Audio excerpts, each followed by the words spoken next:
Good morning. This is Chapter 5, Lecture B. I'm going to talk about the road to revolution, the second part here, getting into the T and the coming of independence.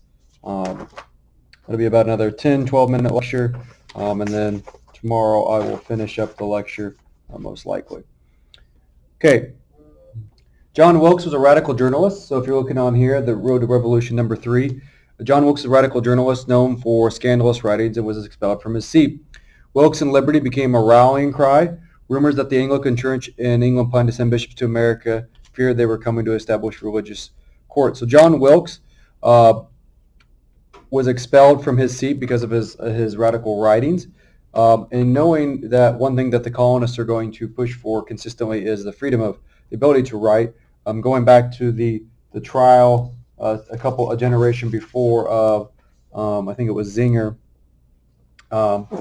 This idea that the press could release what they had as long as it was accurate. I don't know if Wilkes was necessarily accurate or true, but this is going to fuel speculations that the Anglican Church was also trying to come over and send bishops and establish religious courts and stuff. So regardless of what's going on here, what truth or fact, some of the colonists are going to start fretting intervention in religion.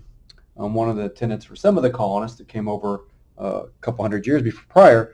But either case, what it really comes down to is there is people starting now to look for things and see things maybe that weren't always accurate or there.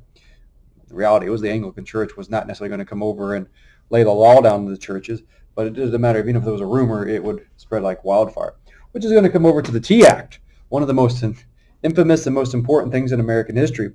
The East India Company heavily invested in by investors, but the stock collapse, a bubble had popped up over tea, not that different than the stock market crash about a decade ago.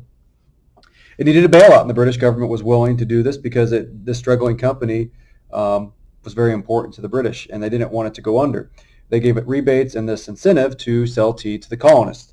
So they thought they could make a deal to help out the colonists. In the eye of the British, they thought the colonists would be like cheaper and better tea. So the analogy I always use is Dr. Thunder and Dr. Pepper.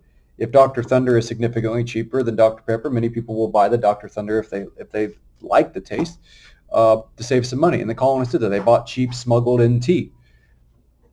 Now, if Dr. Pepper becomes cheaper than the smuggled tea, no one's going to buy the crappy, Dr. Thunder because if it's cheaper or the same price, they're going to buy the stuff that they prefer.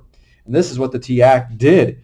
It made good tea cheap, and this angered the smugglers because this cut out their market. Most of the colonists, this would have been okay, but to the smugglers, the ones who were trying to sell the smuggled tea, the cheaper tea, initially, this is going to, be disastrous.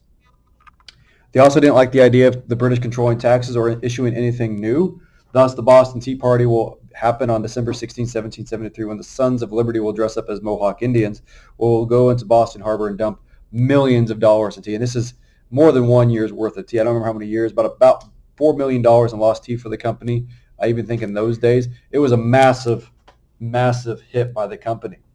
Now, going to the road, and here's a painting from it. You can see it was very clear these were not Native Americans. These were just poorly dressed Sons of Liberty going on the boats. Now, the Sons of Liberty who benefited from smuggling were not happy by this. Like I said, this is not the bulk of the colonies. And the British are not going to be very kind. They're going to react with a very harsh hand, which probably, I would have done the same thing. This makes no sense what the colonists are doing here. The British response was swift and harsh. Boston Harbor was closed, removed colonial elections, assemblies, empowered military commanders to lodge soldiers in private citizens' homes. The military were brought in to lay the law down. The coercive acts, or as the colonists would call them in Boston, the intolerable acts we passed, Parliament passed the Quebec Act as a retaliation as well, extended the southern border of the Canadian province to Ohio, and granted legal toleration of the Catholic Church in Canada as a way to smite those Puritans and those Protestants in Boston. So Boston is going to be outraged. It's already been a hotbed. Now it's going to be even more of a hotbed. There's this anti-British feel in Massachusetts. If we had time, we'd watch this, and I put this on at the end of the hour on the PowerPoint slide here. Now there is a crash course on the American Revolution, which is good. Now the coming of independence. The Continental Congress, the opposition to the Intolerable Acts, especially in Massachusetts, will pop up. Debate on how widespread opposition was and to what extent is still heavily debated. We may never know exactly how widespread it was. The Salt Resolves, named after the county in which Boston was in, called to refuse obedience to the laws, withhold tax to the British, and prepare for war. Thus, at this point, when the British lay the law down in Boston, there's going to be this group that's going to push for now resistance. Continental Congress convened in Philadelphia. Delegates came from all the colonies but Georgia. Adamses were the main representative from Massachusetts, John and Samuel. George Washington, Richard Lee, Patrick Henry came from Virginia. Washington obviously has some long grievances with the British and how they treated him after the French and Indian War in his military career. Give me liberty or give me death. Patrick Henry had said that.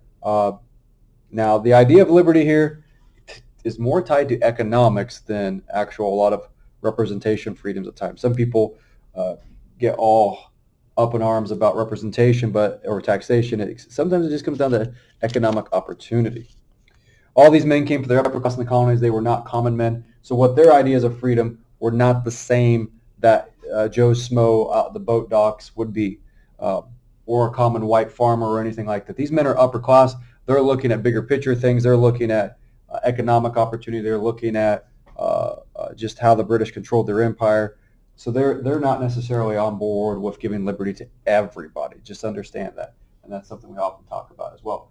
The coming of independence too. Continental Association endorsed the Suffolk Resolve in October 1774, and the Continental Association called for complete halt to trade with the British.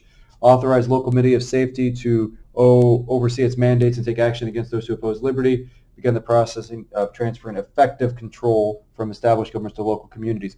What you're seeing here at this colonial association is a movement to make people pick a side. Now, a lot of people are going to stay back and not want to pick a side, but these local committees are often going to force people to pick a side whether they were truly on that side or not.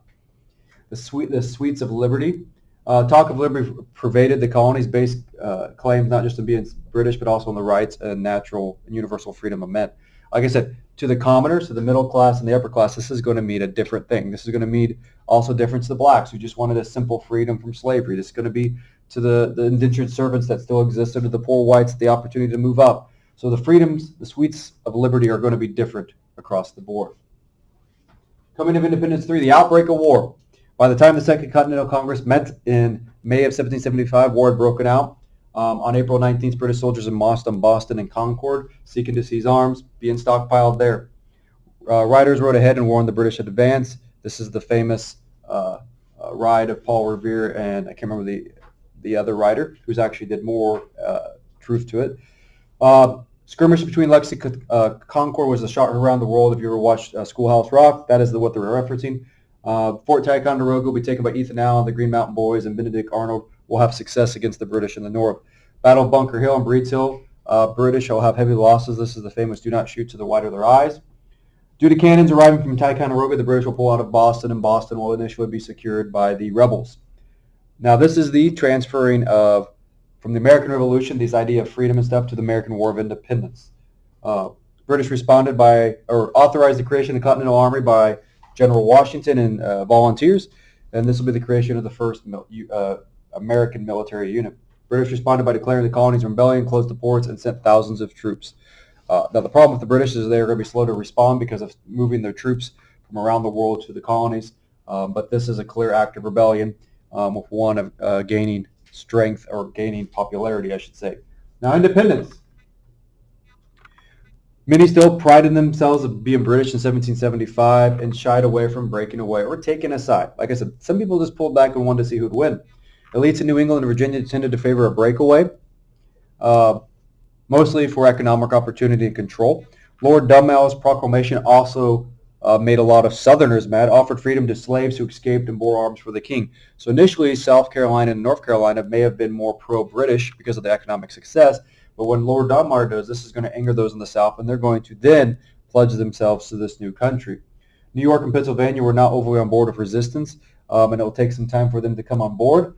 And then Thomas Paine's Common Sense will become a bestseller pamphlet in the colonies. Thomas Paine was an English immigrant came in 1774 to Philadelphia. He was an intellectual, supported the colonial views. He said there was two ancient tyrannies, monarchical and aristocratical rule.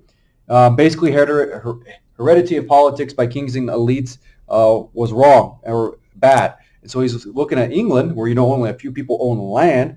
First you have the monarchy that's passed by blood, and then those who own land, which is like 5% of the population or 5% of the white men that can vote, it's controlled. The parliament's been controlled by the same families for generations. Why? And then he also said the most hilarious argument: why should an island rule a continent and not rule themselves? Why can't the continent rule themselves, and this little island across the ocean is trying to rule us? This cause in America was for all mankind. It would be an asylum for mankind and freedom. So he really rallies some of the commoners and people in the colonies to this idea of a new nation, not under the British. Now, moving on to the coming of Independence 5, the Declaration of Independence, July 2nd, will be formally declared independent nation, but won't be adopted to the 4th. So that's where we get July 4th, our national holiday. It was mostly a list of grievances. The king has like 37, I think. Basically, the biggest thing about it was they were complaining to the king, one last appeal to the king. But in this, they will declare, well, I should say it's not the last because they had sent the olive branch petition beforehand. This is their last straw. They said, we are declaring our independence, and here's why. Enduring impact came through the preamble of Jefferson, where he said, we hold these truths to be self-evident. All men are created equal. No government should take away rights. Justify the breach from great when a government breaks rights. Time to break away, repeal it, and change it.